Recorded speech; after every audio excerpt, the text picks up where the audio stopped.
Hello everyone, welcome back to my channel Sunny's blog. আমি দীপমালা। আশা করি আপনারা সবাই ভালো আছেন, সুস্থ সবল আছেন। আর শীতকাল তো অলমোস্ট এসেই গেছে। আর আমি শীতকালকে ভীষণই ভালোবাসি। আমার খুব ভালো লাগে শীতকালে, সব ভালো, শাক সবজি থেকে স্টার্ট করে এভরিথিং। শীতকাল মানেই মনে হয় ঘুরতে যাব, হ্যাঁ, পিকনিক করবো, এইসব মনে হয় করি। আর ভালো লাগে, কারণ এত সারা বছর যেরকম এক্সস্টিং গরম থাকে, ওতে তো আর এত কিছু এনজয় করা যায় না। তো এই এনজয়মেন্টের মাঝখানেও কিন্তু শরীরকে সুস্থ রাখতে হবে, তাই না? কারণ সর্দি কাশি সবারই আমাদের লেগে থাকে, স্পেশালি বাচ্চাদের। তো আমরা সেটাই আর কি চেষ্টা করি যে কিভাবে ফিট থাকা যায়। তা আজকে আপনাদেরকে যেটা আমি শেয়ার করতে চাইছি এই ব্লগে, এটা একটা হোম ইনগ্রিডিয়েন্টস দিয়ে একটা টোটকা বলতে পারেন। আমরা ছোটোবেলার থেকে এটাকে দেখে আসছি, মা আমাদেরকে দিত। আবার সেম থিং আমি সানিকেও দিই, আমার ছেলেকে, আর আমার হাজব্যান্ড বিদ্যুৎকেও আমি দিই। তো এটা ডেফিনেটলি আমি বলবো ভীষণ এফেক্টিভ, আর হাতের নাগালে সব কিছু পাওয়া দিয়ে তৈরি। আর আপনারাও ট্রাই করতে পারেন, ভীষণই ভালো। ওষুধ সবসময় খেলে কিছু না কিছু সাইড এফেক্ট হয়, তো এটা কোনো সাইড এফেক্ট তো হবেই না ন্যাচারালি, যেহেতু এটা হোম রেমেডি। তো আমি বানাচ্ছি, আপনারা দেখুন। আর ভালো লাগলে এই ব্লগটাকে প্লিজ লাইক করবেন, কমেন্টস করতে ভুলবেন না, সাবস্ক্রাইব করে বেল আইকনটা প্রেস করে দেবেন। আমার পরে যে ব্লগগুলো বানাবো সেগুলো আপনারা দেখতে পাবেন। তাই চলুন আমি স্টার্ট করি। তো প্রথমে যে কি ইনগ্রিডিয়েন্টসগুলো, সেগুলো হচ্ছে তুলসী পাতা। 4 থেকে 5টা দিলেও চলে। আর গোলমরিচ গোটা, তাল মিশ্রি, আদা আর লবঙ্গ। তো তাল মিশ্রি বলতে আমরা যেটা ছোটোবেলা থেকে জানি, এই যে দুলালের তাল মিশ্রি আমিও ইউজ করেছিলাম। আর এগুলো তো সবই ইজিলি অ্যাভেলেবল, আপনারা সবই জানেন।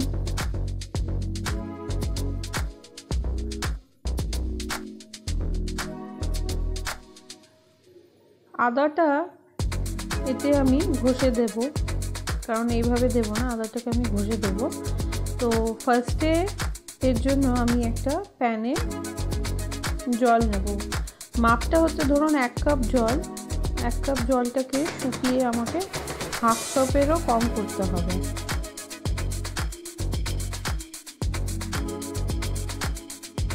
আদাটা আমি এরকম ঘষে দিয়েছি।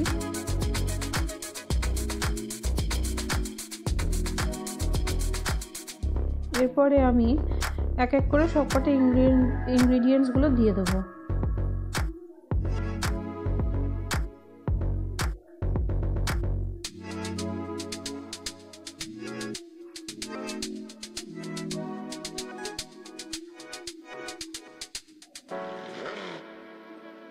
ফ্লেমটা এটাতে কোনো প্রবলেম নেই, আপনারা হাই টু মিডিয়াম রাখতে পারেন।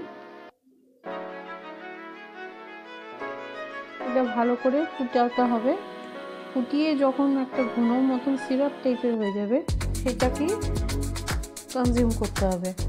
এটা আপনি 2 দিন থেকে 3 দিন রেখেও খেতে পারেন। আর মজার কথা কি, এই সিরাপটা যখন ছেঁকে রেখে দেবেন, এরপরে যে ইনগ্রিডিয়েন্টসগুলো পড়ে থাকলো, আমি সেগুলো দিয়ে আবার সকালবেলায় কিন্তু চা করি, কিন্তু চা দারুণ লাগে খেতে, খানিকটা মশলা চায়ের মতন, খুবই ভালো লাগে।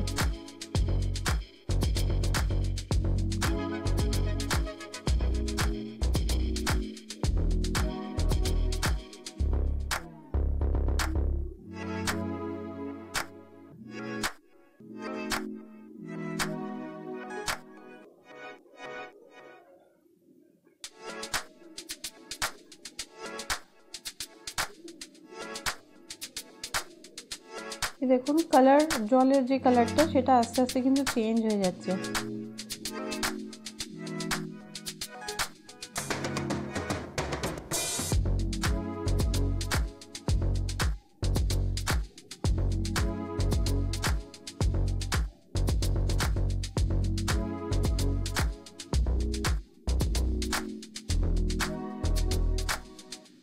দেখুন ফুটে এটা জলটা কিরকম একটা ঘন মতন বোঝা যাচ্ছে যে অনেকটা থিকনেস এসে গেছে।